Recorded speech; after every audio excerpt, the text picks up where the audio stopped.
안녕하십니까. 경제 다시 보자 채널 대표입니다. 본 영상은 정보 전달을 목적으로 하며 모든 투자의 책임은 본인에게 있습니다. 실제 투자 실행 시에는 반드시 관련 정보를 더 깊이 조사 후 투자하시길 부탁드립니다. 자, 그러면 오늘의 주제 영상 시작합니다. 오늘은 최근 대한민국 주식시장의 핫 이슈, 코스닥 3000 시대에 대해 과연 이번에도 이재명 정부와 여당 특위에서 밀어붙이는 방향으로 갈 수 있을 것인지를 분석해 보겠습니다. 코스피 급등 시기에 올라타지 못하고 소외감을 느끼셨던 분들은 관심을 가지고 끝까지 보셨으면 합니다. 이번에는 함께 동승하셔서 2026년이 여러분의 주식 투자 인생에서 기억에 남는 해가 되시길 바랍니다.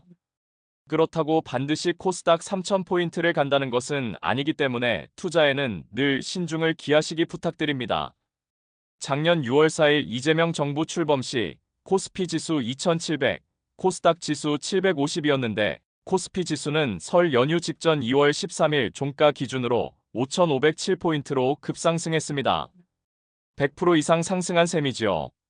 반면 코스닥은 750포인트에서 1100포인트까지 약 45% 상승했습니다. 코스피 5000 목표를 처음 들었을 때 대부분의 투자자들이 의구심을 갖고 쳐다봤는데 이것이 현실화되자 투자자들도 흥분했고 여당의 코스피 5000 특위위원들은 환호를 했습니다. 지수 5000을 넘는 그날 특위위원들은 대통령께 보고드리는 자리에서 이젠 코스닥 3000 목표라는 새로운 어젠더를 제시했습니다. 6월 지방선거를 앞둔 시점이기 때문에 1천만 개미 투자자들의 표심을 의식해서라도 정부는 새로운 목표를 지원해야 하는 상황이 된 것입니다. 사실 코스피 5000 시대가 되었는데도 많은 투자자들은 크게 체감은 못하고 있습니다. 왜냐하면 지수 상승에 가장 큰 기여를 한 것은 삼성전자와 SK하이닉스 주가의 급등에 기인하기 때문입니다. 두 거대 종목의 시총이 전체 코스피 시총의 거의 40%에 육박하기 때문이죠. 주식시장 상승의 온기가 골고루 퍼지지 못했기 때문에 많은 개미 투자자들은 아직 웃지를 못하고 있습니다. 그래서 이번에는 코스닥 3000 시대를 향하면서 개미 투자자들이 함께 과실을 맛볼 수 있는 시대가 되기를 기대하면서 분석에 들어갑니다. 코스닥 3000 시대가 그냥 정책 구호에 그치지 않고 현실화의 방향으로 갈 수 있는지 정책적 측면, 금융기관과 연기금의 움직임 등을 살펴보겠습니다. 구독자 여러분께서는 관심을 가지고 끝까지 내용을 봐주시면 고맙겠습니다. 뒷부분에 가서 과연 어떤 섹터가 유망하고 그 섹터 안에서 어떤 종목들을 봐야 하는지도 살펴보겠습니다. 그러면 먼저 코스닥 3000 시대가 허무맹랑한 정책 구호가 아니고 달성 가능성이 있는지를 짚어볼 수 있는 제도적 변화와 돈의 흐름을 살펴보겠습니다. 우선 정부의 코스닥 지원을 위한 정책적, 제도적 움직임입니다. 첫째, 코스닥에 대한 신뢰도 제고입니다. 정부는 한국증권거래소를 모기업 형태로 운영하고 코스피와 코스닥을 각각 별도의 거래소 형태로 가지고 갈 예정입니다. 그리고 코스닥에 등록된 부실기업, 다시 말해 자격이 없는 좀비 기업들을 과감하게 퇴출할 예정입니다. 퇴출 시총 요건을 현재의 40억 원에서 150억 원으로 상향하고 28년까지 단계적으로 300억 원으로 높인다는 방침입니다. 퇴출 심사 기간도 2년에서 1년으로 단축할 계획입니다. 이렇게 되면 실제 사업성이 없고 재무 구조가 취약한 업체는 도태될 것이고 한계선 부근의 기업들은 주가 부양을 위한 노력을 하지 않을 수 없습니다. 둘째, 150조 원 규모의 국민성장펀드 조성을 통해 코스닥 내 기술력이 있는 중견 중소기업에 대한 지원을 확대할 예정입니다. 정부와 정책금융기관 등이 펀드를 조성하여 반도체, AI, 2차전지, 방산, 우주항공 분야의 전략 산업 내의 유망한 성장 기업에 적극 지원할 계획입니다. 셋째, 연기금의 평가지표 개선을 통해 코스닥 매수 자금을 확대하도록 방향 제시를 했습니다. 정부는 67개 연기금의 평가 시 코스닥 성과지표를 5% 반영하도록 해서 펀드 매니저들이 코스닥 종목 매수를 확대하도록 방향을 정해준 것입니다. 67개 기금의 전체 운용 규모가 1,400조 원이니까 기존 코스닥 투자액을 제외하고도 추가로 코스닥 투자 재원을 늘려야 하는 상황이 된 것입니다. 넷째, 정부와 금융감독기관들은 코스닥 기업들의 사업 내용과 재무 투명성을 높일 수 있도록 코스닥 기업 리포트를 확대하도록 했습니다. 지금까지 증권사 리포트는 80% 이상이 코스피 종목에 집중했었는데 앞으로는 코스닥 기업 리포트가 활성화되어 해외 투자자와 기관 투자자들의 코스닥 기업 투자가 증가하게 될 겁니다. 증권사들은 벌써부터 코스닥 리서치 부서 인력을 확대하여 코스닥 리포트 출간이 늘어나는 추세에 있습니다. 긍정적 움직임입니다. 다섯째, 여당 의원 중심으로 3차 상법 개정과 주가 누르기 방지법 등의 입법이 되면 자사주를 특별한 사유가 없는 한 소각해야 하므로 자사주 비중이 높은 기업들, 배당에 지극히 인색했던 기업들, PBR 1 이하의 저평가 기업들, 특히 상속을 염두에 두고 절세 차원에서 주가를 눌렀던 기업들은 앞으로 정부의 밸류업 정책에 동참하지 않을 수 없을 겁니다. 마지막 여섯 번째는 6월부터 거래 시간을 12시간으로 확대하여 외국 기관들의 국내 주식 투자 기회를 확대할 예정입니다.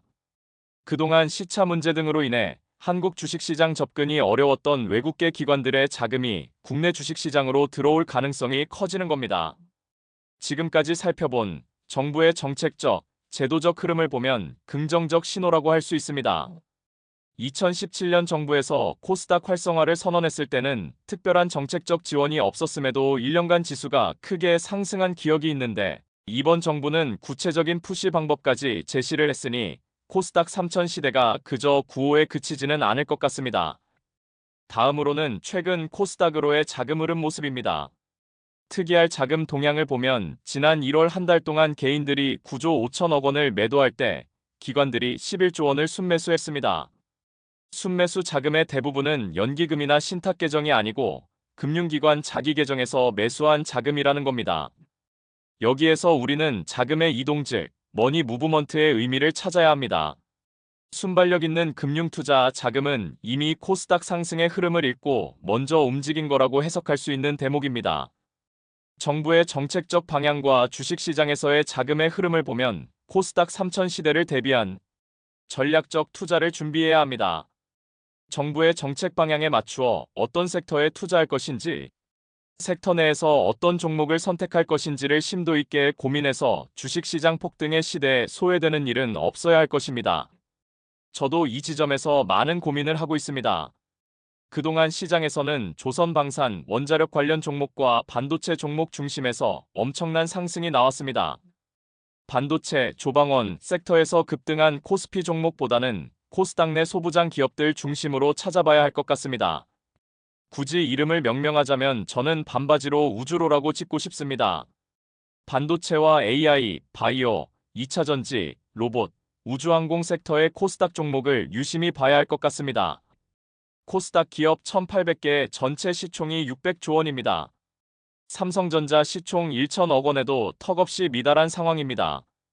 코스닥 기업들의 PBR, PER을 보면 크게 문제는 없어 보이지만 코스닥 기업들의 성장 가치를 생각하면 너무 적다고 보는 게 맞을 것 같습니다. 저는 개인적으로 주식 투자에서 종목 찾기보다는 투자 시점 즉 사는 시점과 파는 시점을 잘 찾는 것이 더욱 중요하다는 철학을 갖고 있습니다만 대부분의 투자자는 종목 찾기에 더 많이 신경 쓰는 것 같습니다. 주식은 너무나 어렵습니다. 변수가 너무 많습니다. 어느 누구도 주식 고수라고 자신있게 말할 수는 없을 겁니다. 저는 개인적으로 지금 이 분위기로 보면 코스닥 시장의 상승에 올라타는 것이 맞다고 판단하고 있습니다. 다만 국내 주식시장이 단기에 너무 과열된 상태라는 점이 부담스럽습니다. 우리나라 경기 체력과 현재 상황에 비해 볼 때 조심을 해야 하는 국면이 아닌가 합니다. 개인적으로는 지방선거가 있는 6월이 변곡점일 거라는 생각이므로 특히 4월, 5월장은 리스크 관리에 신경을 쓰셔야 할 것 같습니다. 지방선거 후에 전국과 경제 흐름을 보고 다시 시장에 대응하는 전략을 고민해야 하지 않을까 합니다. 당분간 상승 흐름을 타는 것은 괜찮을 것 같습니다.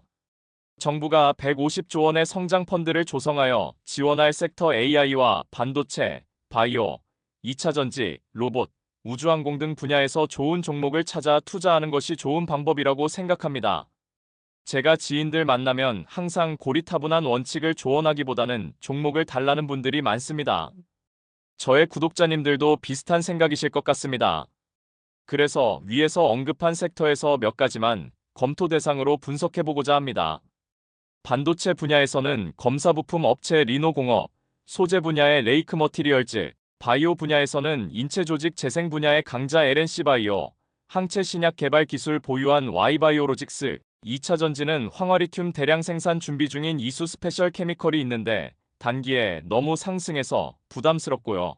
솔브레인홀딩스는 작년 미국 바이오 자회사 매각차익 6천억 원을 비롯해 자회사 실적이 개선된 데 비해 저평가된 종목입니다. 우주항공 분야에서는 위성 시스템 개발 기업 세트레가이, 그리고 적에도 위성통신 안테나 수요 확산 기대감이 큰 인텔리안테크 등이 관심이 갑니다. 몇 차례 계속 말씀드렸지만 위의 종목들은 추천 종목은 아닙니다. 다만 코스닥 종목 중에서 최근 흐름을 이용해서 투자해 볼 만한 리스트일 뿐이며 여러분이 투자 종목을 찾으실 때 참고 자료로 보시라는 정도입니다. 지금은 코스닥 3000 시대에 대한 기대감과 함께 단기 급상승에 따른 리스크 관리의 필요성이 공존하는 시점입니다. 지방선거를 앞두고 광역단체장 후보 테마주도 일부 거론되지만 이럴 때일수록 광분하기보다는 침착하게 대응하는 것이 중요합니다. 여러분의 돈을 잘 지키고 있으면 기회는 늘 있습니다. 대한민국에 상장된 2,700개의 기업체 중에서 어떤 종목을 투자하느냐의 고민보다는 언제 들어가고 언제 엑시트할지 고민하는 것이 더 어려운 것 같습니다. 2026년이 구독자 여러분께 좋은 투자의 추억이 남는 해가 되기를 기원하면서 마치겠습니다. 다음번에도 더욱 흥미로운 주제를 가지고 찾아뵙겠습니다. 감사합니다.